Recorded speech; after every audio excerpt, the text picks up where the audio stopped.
Well, South African journalists are due to hold a vigil in memory of colleagues who've been killed in the Israeli military offensive or the Israeli war in Gaza. The Committee to Protect Journalists estimates that over 80 journalists have been killed. Some numbers, though, are much higher than that. Let's talk to one of the organisers of the vigil, which happens this coming weekend, Deshnee Subramany. Deshnee, very good evening to you. Good to have your time. Speak to us about the stand that you've now taken as local journalists, because there has been a lot of criticism about the lack of global solidarity with reporters in Gaza. Thank you, Tembekile. It hasn't been an easy road to get here, I must say. As journalists, we've struggled quite a lot to be able to articulate ourselves well enough, but we're at a stage now where we are comfortable to talk about the journalists who have been killed. I know, people have been bandying two different numbers around.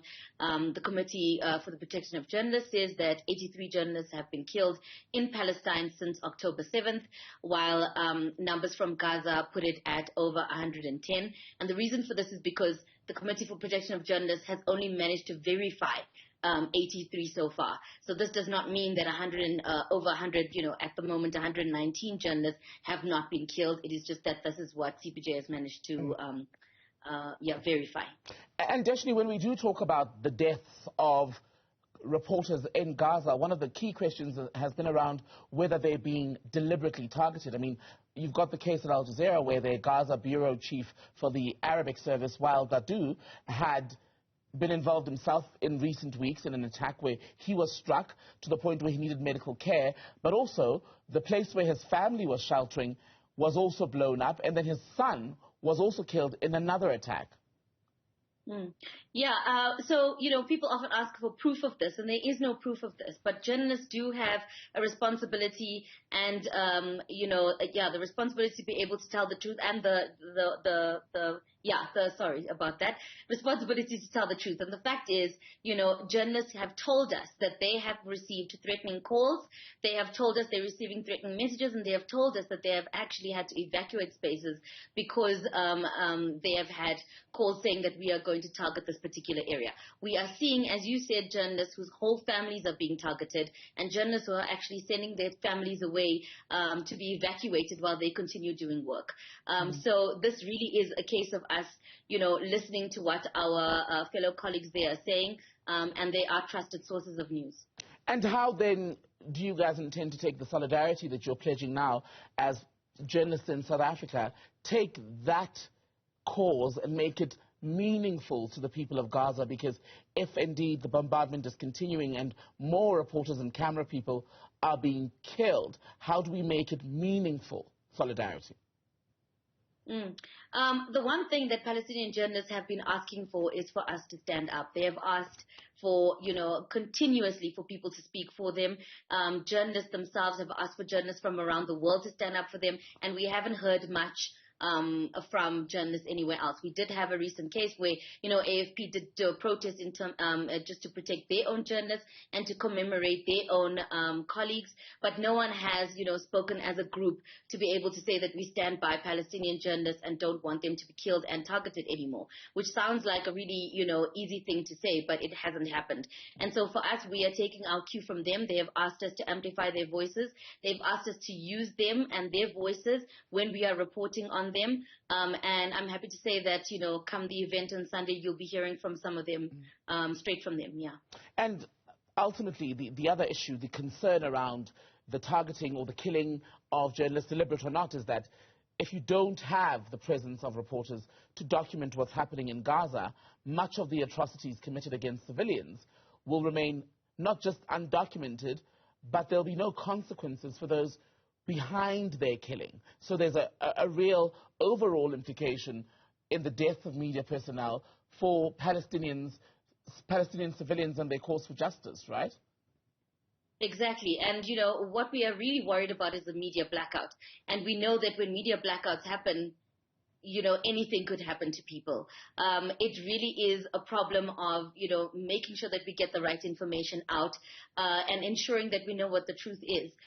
It's very easy for members of the public to say that we shouldn't be taking a stance, and we're not taking a stance. But what we are saying is that we do not want to have a problem where we cannot get any media, any stories, or know anything that's happening in Palestine, given the bloody nature of the situation. More than 25,000 civilians have already been killed. And if we have a media blackout, we might never know the true number. So then, on Sunday, when this vigil will actually happen, talk to us again about what it is that you'll be doing and how you hope perhaps to take the solidarity campaign beyond that and make it long-lasting, because what we're hearing at the moment is that there's not even an agreement on a ceasefire, because in Israel, Prime Minister Benjamin Netanyahu says that would only work for Hamas, and Hamas has made it clear that they will not, for example, release any of the hostages that they took on October 7th until there's an agreement on a truce. We will continue to take our lead from our Palestinian colleagues and counterparts. They will be able to tell us what is the best way to move forward for them. This is not just a one-time event. We are hoping to stay as a collective and continue to fight in the way that they see is fit and appropriate. It's always well and good for us to be able to say what is right and what must be done. But at the end of the day, we are not the people experiencing it, and so we would prefer just to be able to go with what they have asked of us, which is to amplify their voices for now, and moving forward, we will take our cue then. Okay. Additionally, I know I said that was the final question, but I want to ask you about something else. There's a story, for example, in Australia where a TV anchor was fired by a broadcaster because she retweeted a Human Rights Watch report that was critical of the actions of the Israeli government in Gaza. There's also a sense, even at the BBC, there was at the beginning of this, where it emerged that there were allegations to try to censor, if you will, some of the coverage on this, and a sense that there's a fear among journalists to say, quote unquote, the wrong thing. Is it the case in South Africa as well?